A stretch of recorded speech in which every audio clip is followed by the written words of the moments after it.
नमस्कार। आज के इस एक्सप्लेनर में हम बात करने वाले हैं एक ऐसे शब्द की जो न्यूज़ चैनलों से लेकर संसद तक हर जगह गूंजता है, राष्ट्रीय सुरक्षा।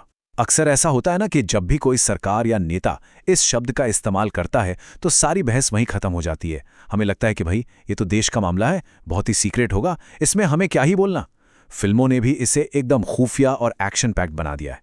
लेकिन एक डेमोक्रेसी में क्या वाकई ऐसा होना चाहिए? तो आइए आज इसी विषय की गहराई में उतरते हैं और डिकोड करते हैं कि आखिर इस सुरक्षा का असली मतलब क्या है।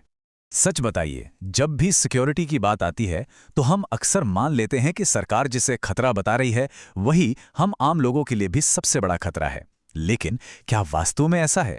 क्या पूरे देश की प्राथमिकताओं और सड़क पर चलने वाले एक आम इंसान की जरूरतें हमेशा एक जैसी होती हैं? ये एक ऐसा सवाल है जो सोचने पर मजबूर कर देता है कि हमारी सुरक्षा का फैसला आखिर ले कौन रहा है। तो आज के हमारे इस एक्सप्लेनर का एजेंडा बिल्कुल क्लियर है। हम शुरुआत करेंगे सुरक्षा के असली अर्थ से, फिर पारंपरिक और गैर पारंपरिक पहलुओं को समझेंगे, आज के नए खतरों पर बात करेंगे, कोऑपरेटिव समाधान देखेंगे और आखिर में जानेंगे कि भारत की अपनी सुरक्षा रणनीति क्या है। चलिए आगे बढ़ते हैं। सेक्शन 1, सुरक्षा का अर्थ और हमारे कोर वैल्यूज यानी मूल मूल्य। अब अगर हम बिल्कुल बेसिक लेवल पर बात करें तो सुरक्षा का मतलब है किसी भी तरह के खतरे से आज़ादी। लेकिन जरा सोचिए, खतरे तो हर कदम पर हैं, तो क्या हर छोटी मोटी बात को राष्ट्रीय सुरक्षा का मुद्दा बना दिया जाए? बिल्कुल नहीं। एक्सपर्ट्स के मुताबिक असल में सुरक्षा का कनेक्शन सिर्फ उन बेहद खतरनाक खतरों से है जो हमारे कोर वैल्यूज को इतना नुकसान पहुंचाएं जिसकी कभी भरपाई ही ना हो सके, यानी उन चीजों को बचाना जिनके बिना हमारा वजूद ही मिट जाए। सेक्शन 2, पारंपरिक सुरक्षा यानी ट्रेडिशनल सिक्योरिटी। जब भी ट्रेडिशनल सिक्योरिटी का जिक्र आता है तो सबसे पहली तस्वीर दिमाग में आती है सेना, हथियार और बॉर्डर। इस पारंपरिक सोच में सबसे बड़ा खतरा हमेशा देश के बाहर से आता है, यानी कोई दुश्मन देश जो मिलिट्री एक्शन की धमकी देकर हमारी आज़ादी या जमीन को हड़पना चाहता है। और इस लड़ाई में सिर्फ सैनिक ही नहीं बल्कि आम लोग भी पिस जाते हैं, क्योंकि कई बार युद्ध में आम जनता का मनोबल तोड़ने के लिए उन्हें ही निशाना बनाया जाता है। अब देखिए, इंटरनेशनल पॉलिटिक्स कोई स्कूल का प्लेग्राउंड तो है नहीं जहां कोई मॉनिटर हो, यहां कोई वर्ल्ड गवर्नमेंट नहीं है। तो युद्ध के खतरे से निपटने के लिए सरकारों के पास कुछ गिने चुने और बहुत कड़े ऑप्शंस होते हैं। पहला, सरेंडर कर देना, जो कोई भी देश खुलेआम नहीं करता। दूसरा है डिटरेंस, यानी सामने वाले को इतना डरा दो कि वो हमला करने की हिम्मत ही ना करे। तीसरा है डिफेंस, यानी हमला हो जाए तो डटकर मुकाबला करो। इसके अलावा देश भविष्य के खतरों से बचने के लिए अपनी ताकत बढ़ाकर बैलेंस ऑफ पावर बनाए रखते हैं और अपने अपने हितों के हिसाब से दूसरे देशों के साथ अलायंस यानी गठबंधन बनाते हैं। लेकिन कहानी सबके लिए एक जैसी नहीं रही है। एशिया और अफ्रीका के जो देश नए नए आज़ाद हुए थे, उनके लिए ये पारंपरिक खतरे और भी पेचीदा थे। उन्हें सिर्फ बाहर के ताकतवर पड़ोसियों या महाशक्तियों से ही नहीं बचना था, बल्कि अपनी ही सीमाओं के भीतर चल रहे अलगाववादी आंदोलनों और अंदरूनी संघर्षों से भी निपटना पड़ रहा था। तो अगर इस पूरी ट्रेडिशनल सोच को एक लाइन में समेटना हो तो वो ये है, यहाँ सबसे महत्वपूर्ण चीज़ है स्टेट, यानी हमारा देश। और दिलचस्प बात यह है कि इसमें सेना ही सबसे बड़ा खतरा है और सेना ही उस खतरे से बचने का सबसे बड़ा हथियार भी।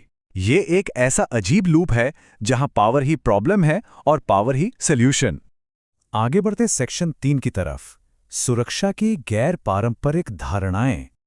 अब यहां आता है एक बहुत बड़ा पैराडाइम शिफ्ट। पारंपरिक सुरक्षा का फोकस था सिर्फ देश और मिलिट्री, लेकिन गैर पारंपरिक सुरक्षा इस पूरी सोच को पलट कर रख देती है। ये सिर्फ बॉर्डर सुरक्षित करने की बात नहीं करती, बल्कि मानव अस्तित्व की बात करती है। यहां सवाल बदल जाता है, सुरक्षा किसकी? इसका जवाब अब सिर्फ देश नहीं है, बल्कि इंसान है, पूरी मानवता है। क्योंकि यार, एक देश के सुरक्षित होने का ये मतलब तो नहीं ना कि उसके नागरिक भी पूरी तरह महफूज हैं। और इस नई सोच को सबसे बड़ी पहचान मिली 1994 में, जब यूनाइटेड नेशंस की एक हिस्टोरिक ह्यूमन डेवलपमेंट रिपोर्ट सामने आई।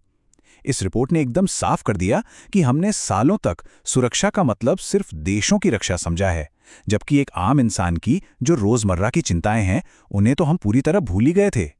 ये वाकई वो टर्निंग पॉइंट था जब दुनिया ने ह्यूमन सिक्योरिटी को गंभीरता से लेना शुरू किया। सेक्शन 4, खतरों के नए स्रोत। आज की 21वीं सदी में खतरे सिर्फ बॉर्डर पार खड़ी किसी सेना से नहीं आते। आज हमारे सामने इंटरनेशनल टेररिज्म है, जो सीधे आम लोगों के दिलों में खौफ पैदा करता है। ग्लोबल वार्मिंग है जो हम सबके अस्तित्व को मिटा सकती है, और फिर एड्स, बर्ड फ्लू या कोविड-19 जैसी भयंकर महामारियां हैं जो बिना कोई पासपोर्ट वीजा लिए प्रवासन और बिजनेस के जरिए रातों रात पूरी दुनिया में फैल जाती हैं। जरा इस चार्ट पर नजर डालिए, ये आंकड़े वाकई डराने वाले हैं। दुनिया भर में जो लोग बेघर हुए हैं उनमें से अकेले अफ्रीका में 30% लोग हैं, मिडिल ईस्ट और नॉर्थ अफ्रीका में 26%। ये वो लोग हैं जो किसी एक दुश्मन की गोली से नहीं, बल्कि गरीबी, युद्ध या प्राकृतिक आपदाओं की वजह से अपना सब कुछ छोड़ने पर मजबूर हुए हैं। ये सिर्फ कुछ देशों की प्रॉब्लम नहीं है, ये पूरी इंसानियत का क्राइसिस है। एक और दिलचस्प बात देखिए, ये नए खतरे हर जगह एक जैसे नहीं होते। जैसे मालदीव के लोगों से अगर आप पूछें तो उनके लिए सबसे बड़ा खतरा ग्लोबल वार्मिंग है, क्योंकि समुद्र का जलस्तर बढ़ा तो उनका पूरा देश डूब सकता है। वहीं अगर हम सदर्न अफ्रीका की बात करें तो वहां सबसे बड़ा खतरा HIV एड्स महामारी है। खतरे भले ही अलग अलग हैं, लेकिन दोनों ही सिचुएशंस में दांव पर क्या लगा है? हमारी जिंदगी, हमारा अस्तित्व। सेक्शन 5, सहकारी सुरक्षा दृष्टिकोण। तो इन सब का हल क्या है? देखिए, कोई भी एक देश अकेले इन ग्लोबल प्रॉब्लम्स को सॉल्व नहीं कर सकता। इसके लिए चाहिए ग्लोबल टीम वर्क। इसमें सिर्फ सरकारें ही नहीं, बल्कि यूनाइटेड नेशंस, WHO जैसे इंटरनेशनल ऑर्गेनाइजेशंस, रेड क्रॉस जैसे NGOs और नेल्सन मंडेला जैसी महान हस्तियां सब मिलकर काम करते हैं। इस कोऑपरेटिव सिक्योरिटी में मिलिट्री फोर्स का इस्तेमाल सिर्फ और सिर्फ आखिरी ऑप्शन होता है। और अब आते हैं सेक्शन 6 पर, भारत की सुरक्षा रणनीति। अगर हम अपने देश भारत की बात करें तो हमारी सिचुएशन काफ़ी यूनिक रही है। हमने पारंपरिक युद्ध भी झेले हैं और इन नए ग्लोबल खतरों का भी डटकर सामना किया है। इसलिए हमारी स्ट्रैटेजी के 4 अहम हिस्से हैं। पहला, अपनी मिलिट्री को स्ट्रॉन्ग करना। दूसरा, इंटरनेशनल कानूनों और संस्थानों का सपोर्ट करना। तीसरा, देश के भीतर की आंतरिक चुनौतियों को सुलझाना। और चौथा, इकोनॉमी को इस तरह डेवलप करना कि लोग गरीबी से बाहर आ सकें। भारत का ये बैलेंसिंग एक्ट वाकई कमाल का है। एक तरफ खुद को सुरक्षित रखने के लिए हमने 1998 में परमाणु परीक्षण करके अपनी डिटेरेंस पावर को मजबूत किया, लेकिन ठीक उसी समय हमने ग्लोबल वार्मिंग से लड़ने के लिए क्योटो प्रोटोकॉल पर भी साइन किए और UN की पीस कीपिंग फोर्स में अपने सैनिक भेजकर दुनिया के प्रति अपनी जिम्मेदारी भी निभाई। बाहरी खतरों के साथ साथ देश के अंदर की रणनीति भी उतनी ही जरूरी है। भारत ने हमेशा अपनी अनेकता में एकता बनाए रखने के लिए एक डेमोक्रेटिक यानी लोकतांत्रिक राजनीतिक व्यवस्था को चुना है। इसका सबसे बड़ा फायदा यह है कि अलग अलग समुदायों को अपनी बात रखने का और सिस्टम का हिस्सा बनने का एक शांतिपूर्ण मौका मिलता है। और यही हमारी सुरक्षा रणनीति का सबसे बड़ा आधार है, क्योंकि डेमोक्रेसी सिर्फ वोट डालने का नाम नहीं है। जब एक चुनी हुई सरकार अपने लोगों को गरीबी और वंचना से बाहर निकालती है, उन्हें एक बेहतर जिंदगी देती है, तो सच मानिए वो देश की सुरक्षा को ही सबसे ज्यादा मजबूत कर रही होती है। तो अंत में आज के इस एक्सप्लेनर को खत्म करते हुए हमें एक सवाल पर गहराई से विचार करना चाहिए। आज जब खतरे किसी बॉर्डर को नहीं मानते, चाहे वो क्लाइमेट चेंज हो, आतंकवाद हो या महामारियां, तो क्या हमें भी अपनी पुरानी सिर्फ हथियारों वाली सोच से बाहर नहीं आना चाहिए? क्या हथियारों की ये अंधी दौड़ हमें वाकई सुरक्षित कर रही है, या ये इंसान होने के हमारे सबसे बेसिक मूल्यों को दांव पर लगा रही है? इस पर जरूर सोचिएगा। आज के इस एक्सप्लेनर में हमारे साथ जुड़ने के लिए बहुत बहुत शुक्रिया। सीखते रहें।